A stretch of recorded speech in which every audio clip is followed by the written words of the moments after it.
fear got stronger than love, and niggas did things that they knew they wasn't supposed to do. That's why they telling all the reporters and all the people, why they doing this? They fucking up hip-hop, because they ain't happy. They can't make money, they can't go anywhere, they can't look at themselves, because they know the prodigal son has returned. I'm alive. The Tupac article had me pissed off, you know what I'm saying? And the rumors that's spreading is on some tip like we set him up. That's crazy.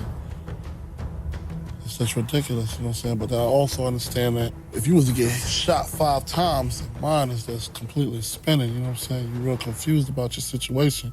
So it'll cause you to say things that you really don't mean. Be to yourself. Stay to yourself. Trust nobody. Trust nobody. Fala com a gente, que eu sou a Nath. E eu sou a Isa. O que a gente veio fazer aqui hoje? Hoje a gente veio finalmente trazer o vídeo da rivalidade Big e Pac. As costas tretadas nos anos 90 que revolucionou pra sempre a história do hip hop e mudou pra sempre o cenário da música. O que aconteceu entre o Big e o Pac? O que aconteceu de fato para as duas maiores gravadoras de hip hop da época se tornarem inimigas mortais? Porque houve um momento da história, por incrível que pareça, gente, que o Pac e o Big eram muito próximos. Eram, assim, melhores amigos da indústria. Até o Suge Knight e o Puff Daddy, na nossa opinião, são aí as masterminds do mal por trás desses assassinatos. Eram todos colegas de indústria. Por que isso aconteceu? O que de fato levou à rivalidade entre a Costa Leste, sendo representada pelo Biggie Smalls, e a Costa Oeste, sendo representada pelo Tupac Shakur? O que foi que deu que esses dois amigos se tornaram inimigos literalmente mortais? A gente vai contar pra vocês a história desses desencontros e duplas narrativas que ocasionaram aí uma das maiores perdas pra música. Se inscreve no canal, dá like nesse vídeo, comenta pra esse vídeo chegar em mais pessoas. A gente tá fazendo muito vídeo dessa Umbrella Diddy aqui no canal, né, da guarda-chuva Diddy aqui no canal, e você pode nos ajudar a chegar em mais pessoas, porque a gente sabe que você tem amigo que quer saber dessa história também. Sim, a gente sabe que você também quer sempre estar atualizado do que tá acontecendo no mundo pop. Então vai seguir a gente no Instagram, vai seguir a gente no Twitter, que a gente tá sempre falando com vocês por lá. Manda os Instagrams também pra um amigo que também quer estar atualizado. Bora seguir, porque se você fica só aqui, você perde muita coisa. Eu sei que quando a gente pensa na rivalidade entre as costas, a gente vai direto pra Pac e Big. Mas essa rivalidade não começou nos anos 90, ela é bem mais antiga e data do início do movimento do hip hop nos anos 70. O hip hop surgiu no Bronx nos anos 70 e esse bairro tinha muitas pessoas que eram da comunidade afro-americana, comunidades latinas e pessoas que sofriam muito preconceito e a desigualdade social era muito grande. Então o hip hop veio com uma cultura da rua, era uma resposta a toda essa discriminação que eles sofriam. E a gente pode colocar o início do movimento do hip hop em cima de 4 fundadores, 4 bases que formaram o hip hop que a gente escuta hoje. Primeiramente foram os DJs que foram trazendo as primeiras batidas pra animar as festas de rua que eles estavam fazendo. Depois entraram os rappers que pegaram essas batidas e colocaram letras. Letras que falavam alguma coisa pras pessoas, letras que falavam principalmente sobre essa desigualdade social que eles estavam vivendo naquele momento. E depois esse movimento foi se expandindo ainda mais pra dança com o breakdance e com o grafite, onde os artistas de rua se expressavam pintando nas ruas. E a partir dessas raízes a gente viu o hip hop crescendo e influenciando a música, a moda, a arte e várias outras coisas como a gente vê hoje em dia. Só que talvez o hip hop hoje é mais conhecido pelo gangster rap, que foi originado na década de 80 na Costa Oeste para combater principalmente a brutalidade da polícia lá nas comunidades negras da Califórnia. Então a gente tem nomes como Ice-T, o NWA, que realmente iniciaram esse movimento, e eu acho que é esse tipo de sonoridade que é mais atual hoje em dia. O hip hop tá mais emprestado do gangster rap atualmente, obviamente. A gente tá vendo até hoje o gangster rap aí se fazendo valer na treta do Drake com Kendrick Lamar e todo o hip hop. Então, sempre houve essa treta entre as costas. Afinal de contas, quem faz o hip hop verdadeiro? Porque de um lado a gente tem os fundadores do hip hop, a galera de Nova York,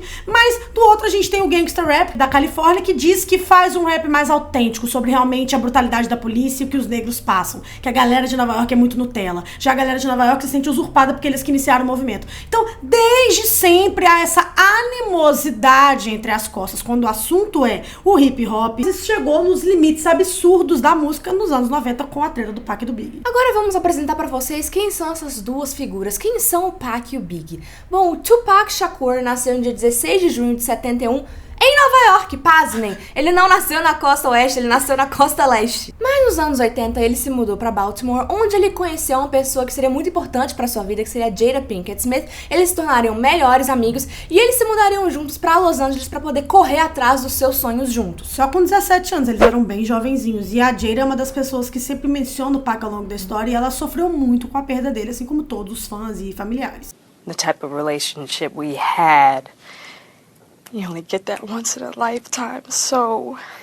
Durante os primeiros 3 anos dos anos 90 foi quando o Tupac realmente estourou. Ele lançou o seu primeiro álbum em 91, 92 foi quando ele estreou no cinema, assim, ele também era ator. Em 93 ele lançou o seu segundo álbum, que também foi muito estourado. Ele estava tendo uma crescida no showbiz, onde ele se tornaria um dos nomes principais do movimento. Era muito louco, porque é raríssimo a gente ter, tipo assim, logo de cara, um moleque super jovem fazendo sucesso na música e no cinema simultaneamente. A gente só veria isso depois, assim, logo nos primeiros anos de carreira com a Aaliyah. Infelizmente, todos os dois tiveram, tipo assim, mortes muito precoces. E o Tupac, gente, era filho de Panteras Negras, ou seja, ele cresceu com pais ativistas, vendo de perto a luta contra a brutalidade da polícia, a luta antirracista, a luta realmente das pessoas pretas para conseguir o seu lugar no mundo. Então ele cresceu muito militante, ele cresceu realmente sabendo de cabo a rabo tudo que ele precisava fazer, tudo que ele precisava falar e tudo que estava de errado no mundo. Ele era muito avante do tempo dele. Olhando hoje em dia com os olhos de hoje, ele seria uma pessoa muito aclamada atualmente também, mas na época ele estava muito avante, por isso que ele incomodava tantas pessoas, falando sobre coisas que a galera não tava pronta pra ouvir na época. O mundo não tava onde a gente tá hoje. Na verdade, nem o mundo tá hoje onde a gente deveria estar. Naquela época, muito menos. E então ele era um cara muito controverso por falar o que ele achava na lata mesmo. You taught that from school. You want to be successful. You want to be like Trump. Gimme, gimme, gimme. Now America's got Jews and they paid and everything and they lending money to everybody except us. I mean, if this is truly a melting pot in the country where we care about and Lady Liberty got a hand like this, she really loves us, then we really need to be like that. A white person who got money, then he need to help him. He need to help black kids, Mexican kids, Korean kids, whatever. Aí a gente tem agora a segunda figura dessa polêmica batalha, o Christopher Wallace, mais conhecido como Biggie Smalls, nascido em 72 nos Estados Unidos, na região aí do Bronx, e ele já cresceu aí com uma família que também tinha muitos problemas financeiros. Ele se envolveu com tráfico de drogas quando ele era criança, porque ele retratava muito em suas músicas, porque era super comum as crianças terem que virar aviãozinhas, coisas do tipo, pra conseguir viver uma vida mais digna lá em Nova York. E ele sempre foi um mestre da rima. Ele sempre foi um cara que mandava muito bem no freestyle. Inclusive, ele é referenciado até hoje no hip hop como sendo um dos rappers com os melhores freestyles do game, assim. Ele realmente era muito talentoso. E desde os 17 anos, ele já começou a trabalhar em mixtapes e fazer músicas, até que em 93 ele seria descoberto por uma pessoa chamada Sean Diddy Combs. Ou seja, o Diddy descobriu ele e assinou ele como o primeiro talento da então Bad Boy Records, a empresa que ele sairia da Uptown Records pra criar. E em 94 ele lançaria o seu primeiro álbum, Ready to Die, que até hoje é um dos maiores álbuns da história do hip hop. Ele continuaria ganhando uma notoriedade muito grande no movimento, e ao longo desse período ele ajudaria até a promover outros artistas da Bad Boy Records, como os seus colegas, a Lil Kim, o Junior Mafia. Então o nome dele já era um nome de destaque dentro da Bad Boy. E o mais louco disso tudo é que, como o Pac e o Big costumavam ser amigos no início, eles poderiam ser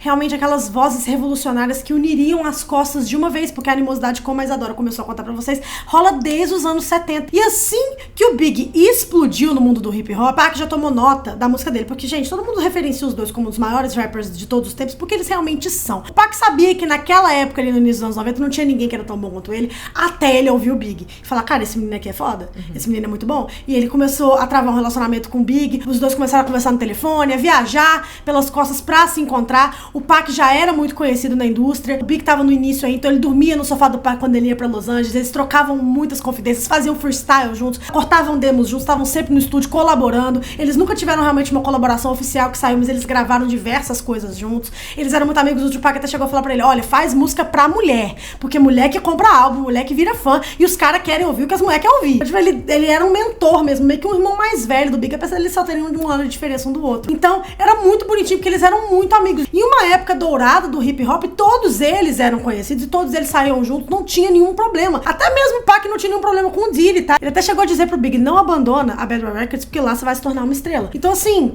parecia que tava tudo bem, que as costas iriam ser unidas finalmente. Até que viria uma noite em 94 que mudaria tudo pra esses dois. Essa noite que a gente tá falando aconteceu em novembro de 94 e foi uma noite em que o Tupac estava em Nova York e ele foi assaltado e levou vários tiros. Mas vocês têm que entender por que ele estava em Nova York naquele dia e por que tudo isso escalonou até o Big. Basicamente, em 93, ele conheceu uma menina chamada Ayanna Jackson e eles começaram a travar meio que um breve relacionamento ali. Só que pouco tempo depois, a Ayanna acusou o Tupac e mais 3 amigos de estuprá-la coletivamente. Então, durante o ano de 93 até 94, o Pac estava passando por esse julgamento, ele tinha diversas audiências para cumprir e uma delas era em Nova York, exatamente em novembro, por isso que ele estava lá. quando ele chegou em Nova York, a galera do Quad Studios, todo mundo que tava ali, né, do hip hop, a galera do hip hop da Costa Leste, chamou ele e falou, cara, a gente tá aqui no estúdio, bora gravar alguma coisa, bora conversar, vem pra cá, cola aqui. Na verdade, um empresário chamado Jimmy Hentman ligou pra ele e falou assim, cara, olha, vem que a gente tem uma demo pra você cortar, a gente vai te dar $7.000 pelo seu verso,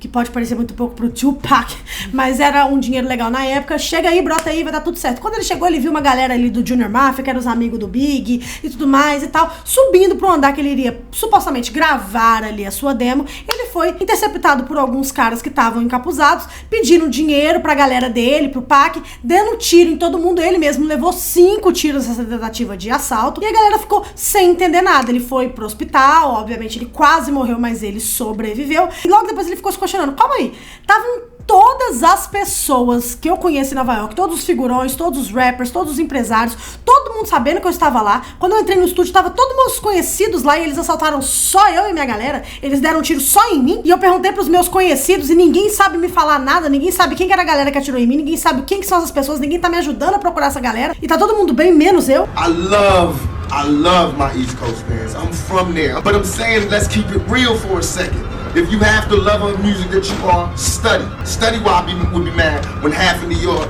half of the major New York rappers, or they managers, or they agents, or they somebody was there when I got shot. And nobody couldn't give me no information. Ele falou, cara, isso com certeza foi uma armação pra todo mundo, porque como a Isadora falou, ele já estava sendo acusado de estupro coletivo e outros amigos dele também estavam sendo acusados e ele mantinha o tempo todo que ele era inocente. E apesar de todos os amigos dele também estarem sendo acusados, só ele que estava sendo sensacionalizado pela mídia. Só o fato que ele era um suposto estuprador estava sendo comentado pela mídia. Só ele que estava indo em audiências. Os amigos dele estavam com risco de pegar penas muito mais leves, sendo que ele manteve até o final, até o dia que ele morreu, que ele nunca tinha feito nada desses crimes que estavam sendo acusados. A gente não sabe qual que é a verdade dessa história. A gente sabe que foi um show de horror na época. Esse julgamento é um show de racismo. He's definitely guilty. Anybody with thug life tattooed on their stomach is guilty. What type of reasoning is that? You know what I'm saying? We got different backgrounds, we come from 2 different places. Just because I look different than her doesn't mean that I'm a sodomizer or a raper. There's no evidence that I ever sodomized her, even though you put that all over the paper. Print the facts so everybody can sort it out. My life is ruined because nobody has a chance to get the facts. Então o que a gente consegue ver aqui são vários desencontros de narrativa. Porque, por exemplo, supostamente aconteceu ali com a Ayanna Jackson foi que os dois estavam no quarto, se pegando ali num momento, chegou os 3 amigos do Pac, e quando eles começaram a sugerir algo grupal, supostamente o Pac saiu porque ele não queria participação disso, e teria sido nesse momento que os 3 amigos teriam violentado a Ayanna. Essa é a versão da defesa do Pac. A versão da Ayanna é que o Pac estava lá sim. E aí quando a gente vai olhar da noite de Nova York, também é um desencontro de narrativas. Enquanto a galera tipo Puff Daddy, tipo Big fala que não tinha nada a ver com isso, que foi um acaso muito triste do destino, o Pac disse que tava todo mundo de Nova York lá e que não tinha como isso ser um acaso do destino, porque foi uma coisa muito preparada. Eu cheguei lá de Nova York e levo 5 tiros. Pra ele tava sempre esse desencontro de informações. Você entende que o desencontro de informações tá desde o início do vídeo, quando as tretas começaram entre as costas? Quem que inventou o hip hop? Nós, que começamos o movimento mesmo, ou a gente que popularizou? Qual que é a narrativa que realmente é a verdadeira? Da Ayanna Jackson ou a da defesa do Tupac? Por que estão só perseguindo o Tupac e os amigos dele estão ficando ilesos? Porque foi isso que ele falou, tipo, quando ele foi preso eventualmente, porque foi isso que aconteceu, ele foi sentenciado a 1 a 3 anos de prisão por causa desse suposto estupro, ele chegou a dizer, tipo assim, os meus amigos fizeram isso comigo. Os meus melhores amigos, pessoas que eu cuidei da família, que eu dei emprego, eles me traíram. My closest friends did me in. My closest friends, my homies, people who I done took care of their whole family. I done took care of everything for them, looked out for them, put them in the game, everything turned on me. Então ele se tornou realmente uma pessoa extremamente vingativa, porque pensa o seguinte, a mídia tava contra o Pac, a polícia tava contra ele nunca tinha tido nada de crimes, foi só ele se tornar famoso que ele se tornou um alvo realmente da polícia. Os melhores amigos dele supostamente estupraram uma menina e deixaram ele a ver navios, de acordo com ele, tipo, na cova dos leões, sem ajudá-lo em absolutamente nada, e o melhor amigo dele da indústria, ao que tudo indicava pra ele, tinha, tipo, tentado matá-lo. Então ele se tornou um monstro, realmente, ele fala isso em músicas, na prisão eu me tornei um monstro. E aquela coisa, né, gente, quando você tem uma pessoa que não tem mais medo de nada e que faria tudo apenas pelo dinheiro e que não tem mais lealdade a ninguém, ela se torna uma presa muito fácil. Foi isso que o Suge Knight, o CEO da Death Row Records, percebeu. se eu soltar o Pac, eu acho que a lealdade dele para com a gente vai ser eterna. E foi isso que eles fizeram. O Suge Knight pagou a sentença de mais de $1 milhão pra tirar o Pac da cadeia, em troca dele assinar com a empresa da Costa Oeste, Death Row Records, e fazer álbuns pra Death Row. Obviamente, quando o Pac saiu, ele tinha escrito várias coisas na prisão, feito um álbum na prisão e várias coisas do tipo, a galera queria consumir a arte do Tupac, todo mundo queria saber, ele foi preso mesmo porque ele mereceu. Então ele se tornou um sucesso. Ele já era, mas ele vendeu, tipo assim, 5 milhões de cópias em um ano. Então, a partir do momento que o Pac foi solto, ele fez a missão da vida dele, destruir o Big, destruir o Puff e acabar com a Bad Boy Records. Porque a cada oportunidade que ele tinha, ele mandava um shade, ele falava mal dos caras, ele mandava indireta, ele falava, cara, a galera tá fazendo uma rivalidade entre a Costa Leste e a Costa Oeste, esse povo ali, eles são os Judas de Jesus, porque eles estão querendo intriga, a gente tá fazendo negócio. Everybody rap. We don't rap. We rap to make money. We do business. Ain't no other record company out there that sold as many records as we did. We outsold Bad Boy, LaFaze, every black record label out there, we outsold them in 1 year. And I'm a convict and my homeboy just got off a murder case. So that tell you that it's pure talent, no hype.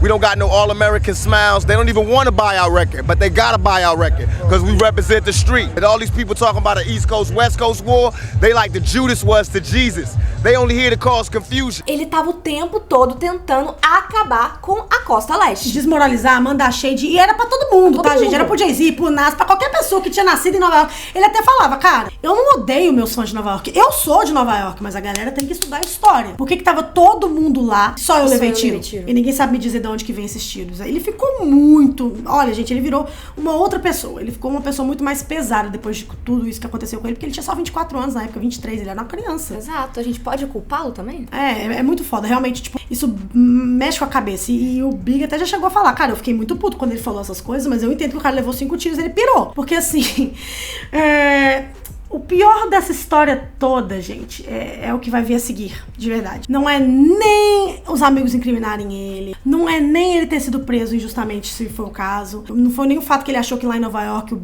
Big ou Puff, não sei o que, armaram pra ele. Foi a decisão da Bad Boy Records com a carreira do Big a seguir. Assim que o Pac foi baleado, eles lançariam uma música chamada Who Shot Ya? Quem atirou em você? Então vocês estão entendendo que tá rolando toda essa rivalidade, todo esse babado, e que o Pac levou tiros e o Big lança uma música chamada Quem Atirou em Você? Who Shot Ya? Percebam que essa música foi lançada quando o Pac tava passando por toda aquela situação, ele ia ser preso, ele tinha acabado de levar os tiros. Então o Big vai lá e lança essa música. É uma música sobre, tipo assim, quem te deu um tiro, vamos separar os fracos dos bons. É uma música que, tipo assim, fala sobre a brutalidade da vida dos negros periféricos nos Estados Unidos. Não é um diss propriamente, tipo, não cita o Tupac em nada e tal. Mas, novamente, a gente vê um desencontro de narrativas acontecendo aqui. De acordo com o Big, essa música já tinha sido gravada antes dos tiros acontecerem. É uma música que já estava programada para ser lançada antes e que não tem nada a ver com o que aconteceu com o Pac. Mas a narrativa do Pac é que, gente, eu acabei de levar tiros, tá todo mundo sabendo o que aconteceu. Você lançar a música Quem Atirou em Você, mesmo que não tenha um verso que seja direcionado a mim, fica parecendo direcionado a mim. Fica parecendo, tipo assim, uma coisa meio Drake.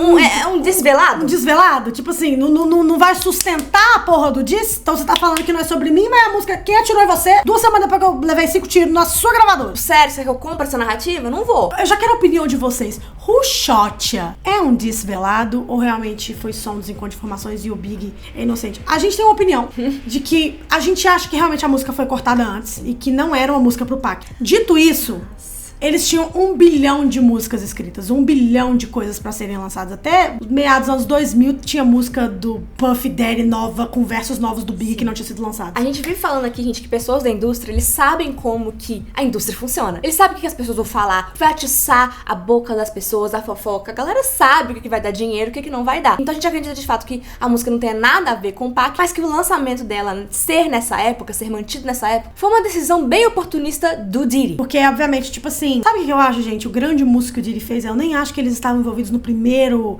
tiroteio contra o Pac lá no negócio, mas eles viram isso e falaram, vamos fazer disso uma boa limonada, vamos vender álbum, porque a Bad Boy Records ainda não tinha chegado ainda naquele momento. E, cara, depois do Ready to Die, primeiro álbum do Big, e Who Shot Ya, eles foram catapultados pra um outro nível de estrelato, entendeu? Eu acho que é isso, apesar da música não ser sobre o Pac, eles fizeram ser com a escolha de lançar a música naquela época, entendeu? Poderia ter sido adiado, poderia ter sido lançado no ano seguinte, enfim, coisas do tipo. Então, obviamente, quando o Pac saiu, gente, e essa música tinha sido lançada e tal, ele fez, igual a Isadora falou, a missão dele pra destruir tudo, ele começou a atacar o Big de todas as formas. O Big era casado com a Faith Evans, eles têm um filho juntos, que é uma cantora muito famosa, que também era assinada da Bad Boy Records. E a Faith e o Big tinham uma relação, assim, que eles se conheceram muito jovens, ela era mãe solo, ele era pai solo, então eles se apaixonaram ali, só que existia a Lil Kim, que também era rapper, que também era da Bad Boy Records, que tinha um caso com o Big muito famoso na época. Então, assim, a Faith Evans já tava cansada de ser corna, separou por uns tempos do Big, e nesse meio tempo, ela cortou uma música com o Pac. Que rola outro desencontro de narrativas, porque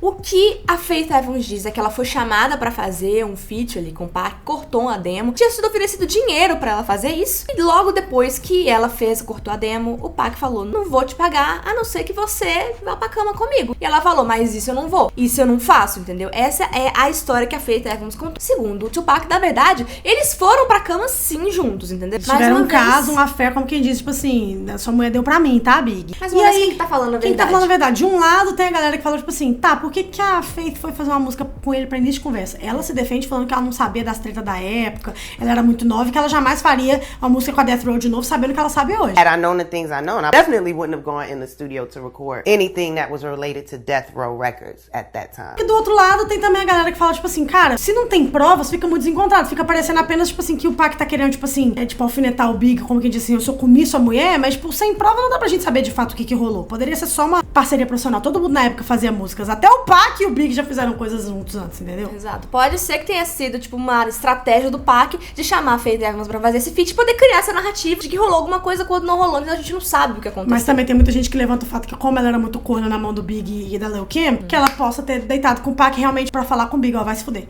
Né, é isso, vou te dar um pouquinho do gosto do seu próprio remédio. Qual que é a opinião de vocês? Eu quero saber muito sobre, principalmente, o affair Faith Evans, se ela ficou ou não com o Pac. Quero saber também de Who Shot, o que vocês acham desse aqui. desvelado. Já comenta. Então, no final de 95, a gente tá no momento da história onde a rivalidade Costa-Leste e Costa-Oeste atingiu seu pico. Tava acontecendo naquela época o The Source Awards, que era a maior noite do hip hop. Tava acontecendo em Nova York e a galera da Costa-Oeste foi lá pra receber os seus prêmios também. Só que rolou, gente, a animosidade tava tão grande, o nível de animosidade estava lá no topo, que eles começaram a brigar em cima do palco. Tipo assim, o Snoop Dogg teve um meltdown no palco. The East Coast don't love Dr. Dre and Snoop Dogg.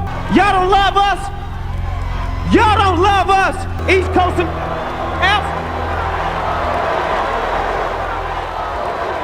Ele enlouqueceu com a plateia, porque a galera tava vaiando eles, porque a maioria da galera era de Nova York, porque o programa tava sendo televisionado por lá. O Suge Knight, que era o CEO da Death Row Records, que assinou com o Tupac, que odiava o Diddy, chegou no palco, deu uma alfinetadaça no Diddy. Any artist out there want to be an artist, want to stay a star, and won't have to worry about the executive producer trying to be all in the video, all on the record.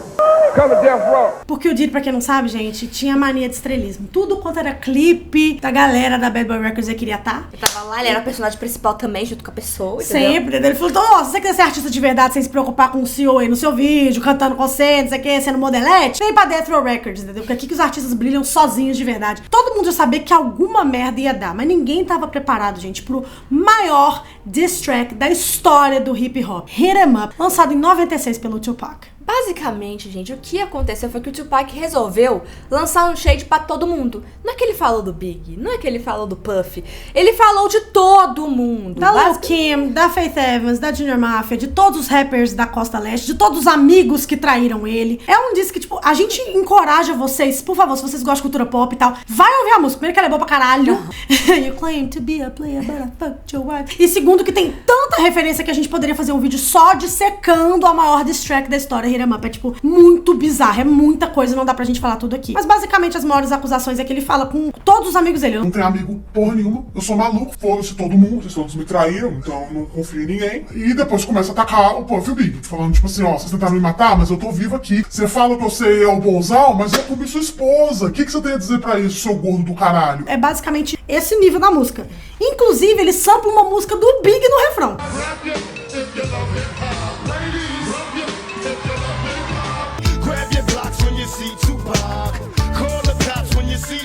O nível de afronta é absurdo, gente. Chega em níveis, assim, completamente inimagináveis. Tanto que na época ele tocou essa música pra vários artistas grandes da Costa Oeste, tipo Snoop Dogg, o Ice Cube, todos eles foram contra. Falaram, cara, você exagerou. Não lança isso não. Não lança isso não. Tipo, sabe, se você quiser falar do cara, fala do cara. Você tá falando da família do cara, você tá falando dos amigos do cara. Porra, quando isso aconteceu aí, tipo, ficou uma coisa insustentável. E o Pac tava realmente com um alvaço nas costas dele, que levaria à morte dele em 96, em Las Vegas. Quando ele tava em Las Vegas, ele foi pra uma luta do Mike Tyson com o Suge Knight. Saindo no lobby, ele se desentendeu com umas pessoas. E, no último momento, até uma última foto do Pac num carro lá na Vegas Strip, ele foi assassinado com múltiplos tiros aí num drive-by. A gente não vai nem dissecar a morte deles. Quem sabe e acompanha a gente aqui no canal sabe que nós não acreditamos que as pessoas que são referidas como as que atiraram no Pac e no Big sejam de fato os assassinos ou os mandantes dessas mortes. Basicamente eles apenas atiraram. Quem mandou matar nunca foi descoberto, não sabemos o que aconteceu. Até hoje o caso é um mistério. As duas mortes são um mistério. E 6 meses depois, em março de 97, o Big estava em Los Angeles em uma festa, ele estava saindo de uma festa e ele acabou sendo assassinado da mesma forma do Pac. Ele estava numa rua, parou um carro do lado dele e atirou diversas vezes nele e ele não sobreviveu. Quem também mandou matar? Não sabemos. Nunca foi descoberto o que aconteceu nem com o Pac, nem com o Big, de fato. A gente sempre cita a Jaguar Wright, né, gente? Porque ela é a pessoa, sei lá, que vem realmente o Nostradamus do hip hop, realmente vem aí a agente do caos pra falar as verdades. E ela concorda com o que o Suge Knight, né, o empresário do Tupac, falava na época.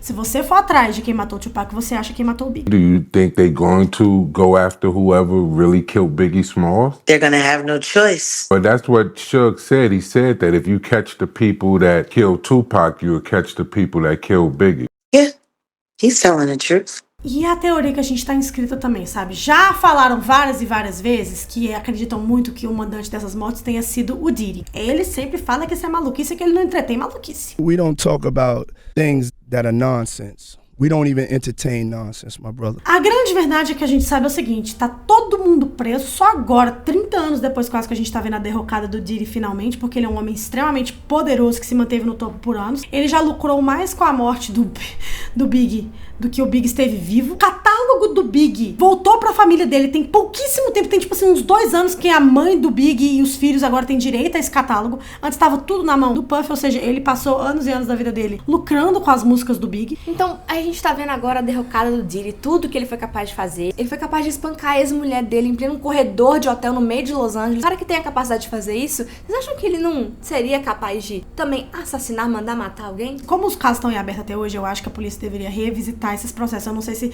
passou tanto tempo que nem dá pra fazer nada a respeito, mas a grande verdade, gente, é que, tipo assim, as pessoas que atiraram supostamente nos meninos ou estão mortas ou estão presas. Ninguém sabe quem são os mandantes da morte, ninguém entende o que aconteceu, entendeu? Os meninos só apareceram mortos e todos da mesma forma, com um drive-by e tiros. Não é muito esquisito que um tenha morrido 6 meses depois do outro? As duas faces da rivalidade Costa Leste e Costa Oeste tenham sido assassinados da mesma forma, em um espaço de 6 meses do outro? E o mais doido disso tudo é que, tipo assim, depois disso, a Faith Evans, que era assinada da Baby Record, a mulher do Big na época, fez uma música que todo mundo conhece, I'll Be Missing You, com o Diddy, que se tornou a primeira música do hip hop da história a pegar primeiro lugar na Billboard.